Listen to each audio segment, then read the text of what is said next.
anak-anak hebat, jumpa lagi di Tia Yandita YouTube channel.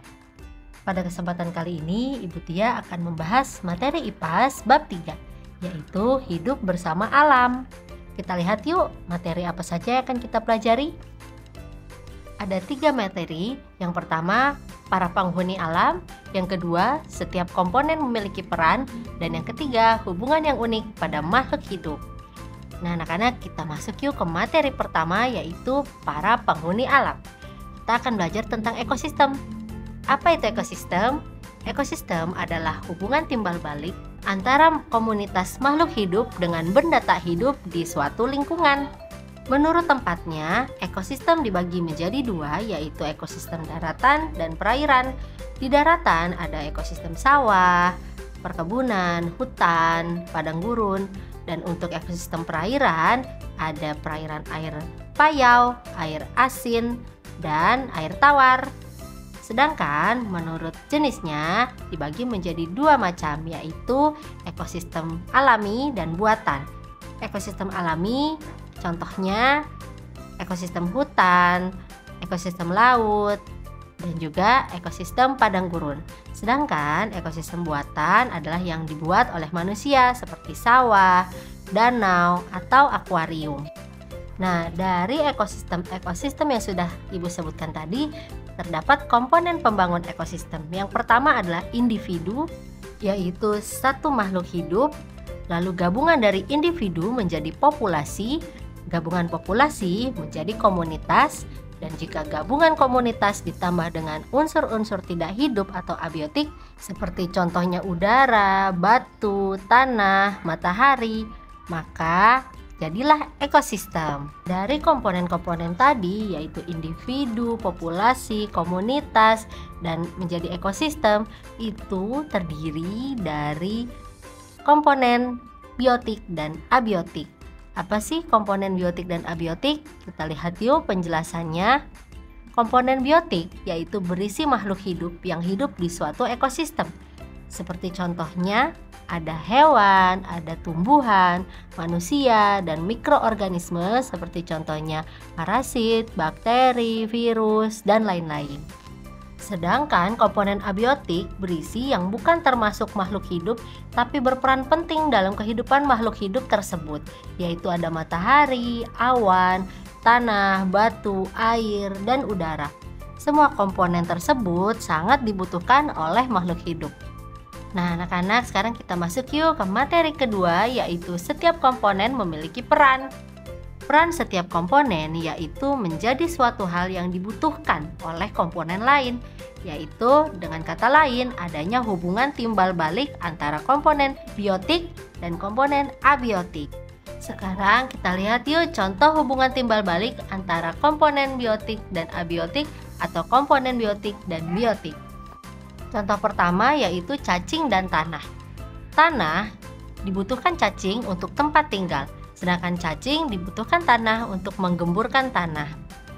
Nah, contoh kedua adalah lebah dan bunga.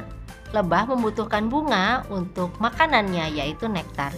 Sedangkan bunga juga membutuhkan lebah untuk proses penyerbukannya. Intinya, setiap komponen ekosistem memiliki perannya masing-masing. Dan setiap peran ini sama-sama menjaga ekosistem tersebut agar menjadi harmonis. Nah, pertanyaan selanjutnya, apa sih peran manusia sebagai bagian dari ekosistem? Manusia berperan sebagai pengambil manfaat dari suatu ekosistem dan berperan juga dalam menjaga keseimbangannya. Jadi manusia mengambil keuntungan dari suatu ekosistem, misalnya sawah. Manusia mendapat manfaat, yaitu mendapatkan padi, beras, dan lain-lain. Sedangkan perannya yang lebih penting adalah menjaga ekosistem tersebut agar tidak rusak. Nah, anak-anak tahu tidak, manusia dapat menambahkan komponen loh dalam ekosistem dengan cara penanaman pohon dan pemeliharaan satwa-satwa liar. Tetapi manusia juga dapat mengurangi komponen dalam ekosistem dengan cara contohnya penebangan liar dan pembakaran hutan, sehingga komponen dalam ekosistem rusak atau berkurang.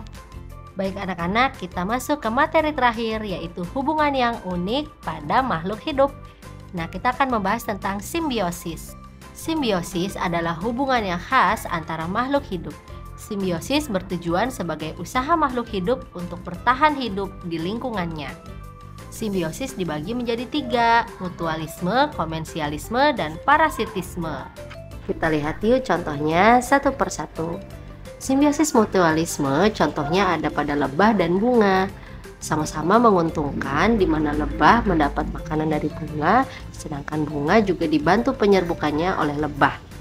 Contoh kedua yaitu burung jalak dan kerbau. Dua-duanya sama-sama mendapat keuntungan di mana burung jalak mendapatkan makanan berupa kutu di punggung kerbau, sedangkan kerbau mendapat keuntungan yaitu perasaan lega karena kutu yang membuat gatal hilang karena dimakan oleh burung jalak. Contoh ketiga yaitu antara manusia dan bakteri E. coli. Dua-duanya sama-sama diuntungkan. Bakteri diuntungkan dengan mendapatkan makanan dari usus manusia. Sedangkan manusia diuntungkan dengan berkurangnya bakteri jahat di ususnya dikarenakan dimakan oleh bakteri E. coli. Selanjutnya kita masuk yuk ke simbiosis komensialisme, yaitu hubungan antar makhluk hidup yang hanya menguntungkan satu pihak, namun pihak lain tidak dirugikan. Contohnya bisa kita lihat di tanaman anggrek dan tumbuhan paku. Mereka mendapat keuntungan untuk mempermudah mendapat cahaya matahari dari pohon-pohon yang tinggi. Akan tetapi pohon-pohon yang menjadi tempat mereka tinggal tidak merasa rugi dengan kehadiran mereka. Contoh simbiosis komensialisme lain adalah antara ikan remora dan ikan hiu, di mana ikan remora selalu menempel pada hiu agar merasa aman dari gangguan para pemangsa dan mendapatkan makanan dari sisa makanan hiu. Tapi ikan hiu sendiri tidak merasa dirugikan ataupun diuntungkan dengan kehadiran ikan remora tersebut.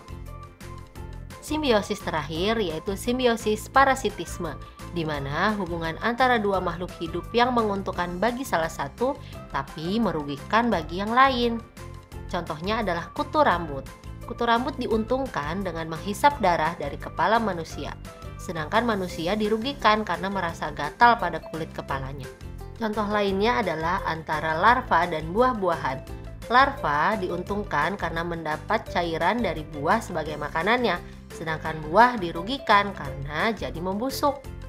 Contoh terakhir adalah antara cacing tambang dan manusia, di mana cacing tambang di usus manusia sangat diuntungkan karena bisa menyerap darah sebagai sumber nutrisinya. Sedangkan manusia dirugikan karena dengan adanya cacing tambang bisa menyebabkan berbagai penyakit. Baik anak-anak, tuntas sudah pembelajaran kita untuk hari ini. Jangan lupa di like, share, dan subscribe. Wassalamualaikum warahmatullahi wabarakatuh.